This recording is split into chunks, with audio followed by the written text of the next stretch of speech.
must be excluded as a matter of law.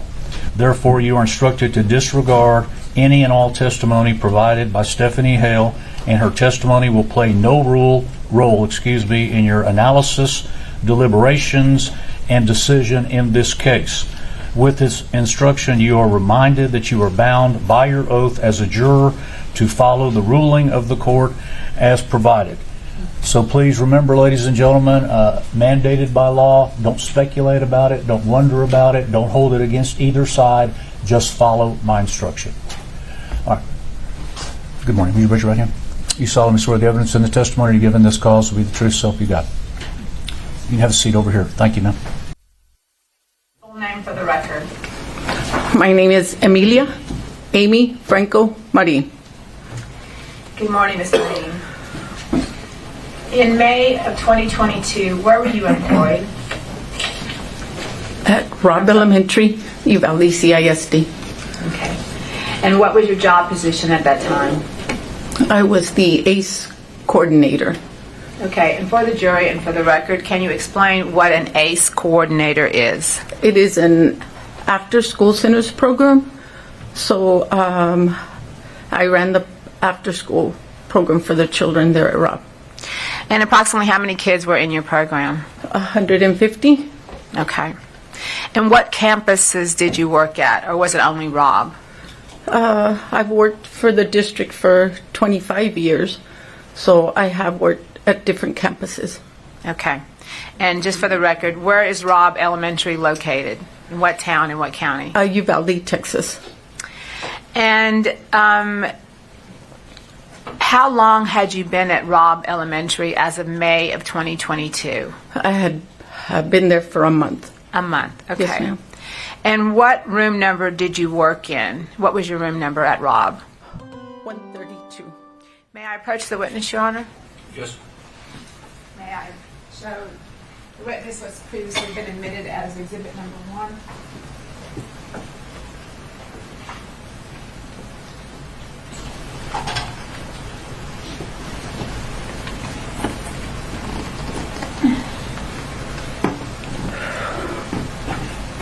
I'll tell you what, I'm going to put it over there so the jury, so you don't have to get up too far.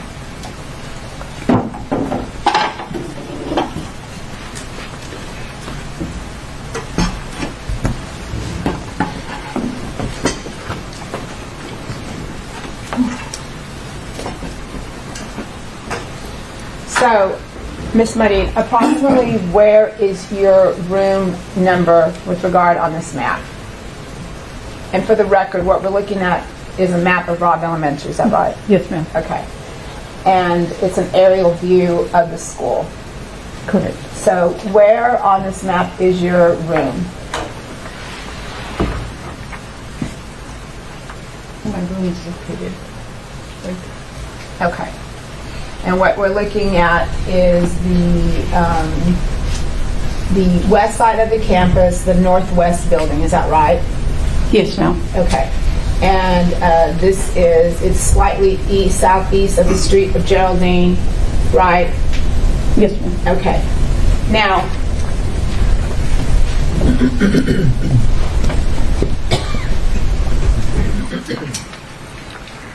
had you previously been trained as far as a lockdown with the Uvalde CISD? No, ma'am. Okay.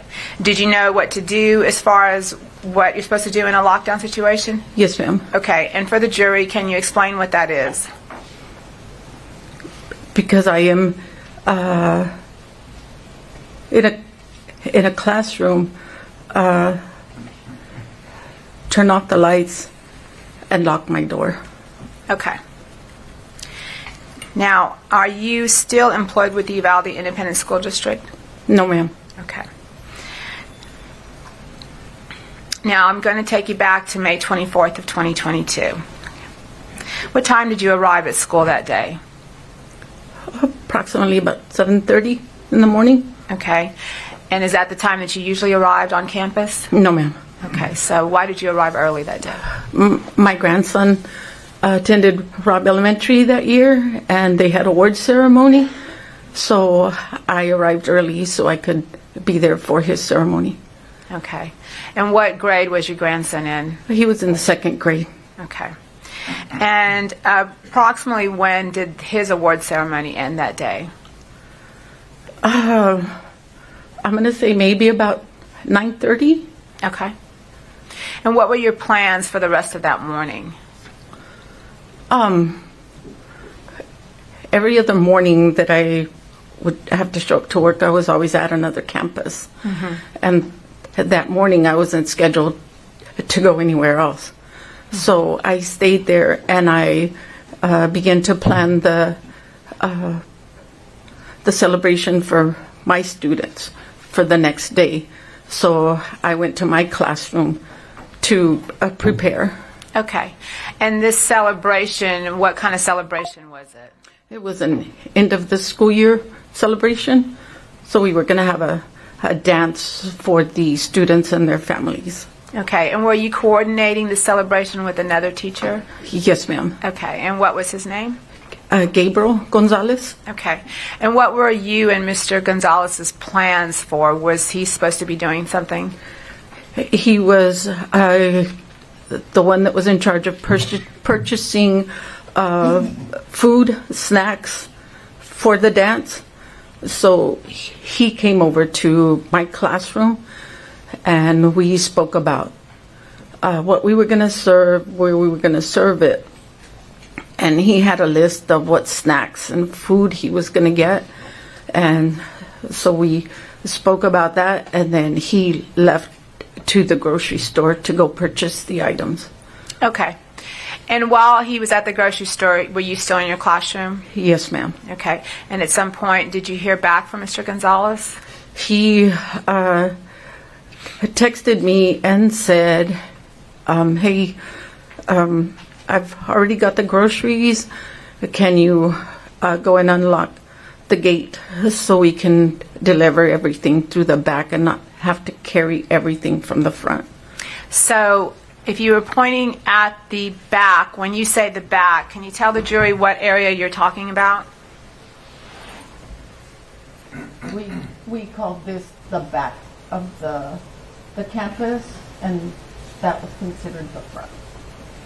Okay, and for the record, you pointed to the far northwest side of the campus off of Geraldine Street. Yes, ma'am. And is there a gate there? Yes. Okay. And is that gate usually locked? That gate is always locked. Okay. So when he called you and said, meet me at that west end gate so we can get the groceries in, what did you do then? I unloaded the stuff that was on a cart in my classroom, and I pulled the cart out to the door, and I left it there, and I went back inside my classroom. After a few minutes, I said, he's probably on his way, so I pushed the cart out of the door as I'm going out. I go out, and I put the rock on the door, and I go out to the gate. Okay, let me stop you right there. Approximately what time did Mr. Gonzalez contact you or text you? It was probably about 11:20. Okay. And you put the rock in the door for what reason? So I wouldn't have to lock it and unlock it, lock it and unlock it, because it's always supposed to be locked. And you thought it was locked that day? Okay. Yes, ma'am. So when you took the cart out you were going to meet Mr. Gonzalez there, did you have to unlock that far west gate, that exterior gate? Yes, ma'am. Okay. And what was your experience with that gate? I have employees that would always unlock it when we were releasing the students, but that day I was by myself, so I went in. It has a lock, so I went and I unlocked it, and it's always hard because there's part of that like a pole that goes into the cement, and you have to kind of jimmy it, and then it'll come up, and that unlocks it completely. Two other times that I had tried that, I couldn't do it. So that day, I unlocked the lock, and then I said, I hope I can pull it up. So I jimmied it a little bit, and I pulled it up and I said, I did it. So it was unlocked, and so I pushed the cart against the gate. And I said, I can't leave this spot because the gate is unlocked. So I'm standing there waiting for him to come. Okay, you were concerned about leaving that area with an unlocked gate. Yes, ma'am. Okay. And after that, what did you hear? I'm standing there waiting for him, and I'm facing east because he's coming. He's going to come from that direction. I'm standing there, and I hear a loud vehicle from behind me, which is the west side. I turn around and I look and I see a vehicle going real fast, and I see him crash into the area of the ditch. There was like a poles there, and the truck crashed. As it hit it, it kind of went up and then it went into the ditch. Okay, now I want you to go back to that map and point to the area on the map where you're saying you saw this car hit the ditch. The truck was coming from here, and it went in this way. It hit the rail right there and then crashed into the ditch. Okay. And for the record, you pointed to Grove Street, so the vehicle was traveling south on Grove and hit the ditch off of Geraldine and Grove Street. Yes, ma'am. Okay. Once you saw that accident, what did you do, Miss Marin? I ran inside. You didn't have your phone with you? No, I ran inside to get my phone. I kicked the rock. The door closes. I ran in. I dialed 911, and I ran back outside. When I ran outside, I put the rock back on the door. The call went through, and I'm running to the scene of the crash. Mm-hmm.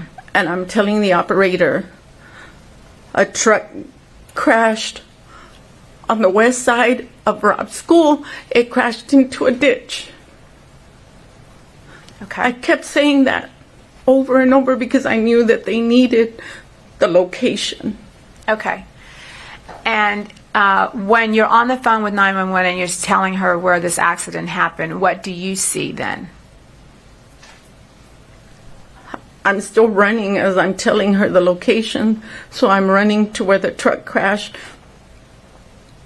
As I'm running, I'm holding the phone with my left hand. And let me stop you right there. Why are you running towards the crash?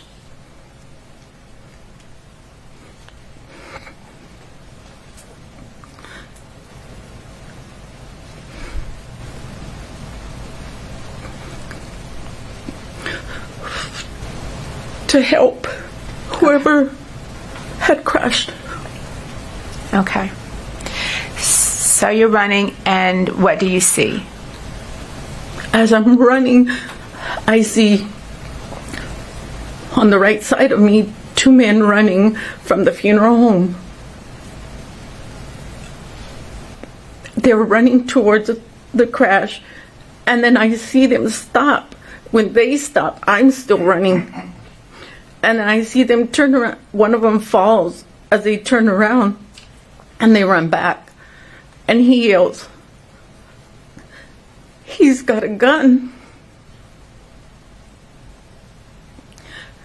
And I turn around, and I start running back. And I tell the operator, "He's got a gun." Okay. Did you see that gun at this point? Not at that moment. But you heard the funeral workers or the people from the funeral home say that. Okay. So then what did you do? As I'm running back,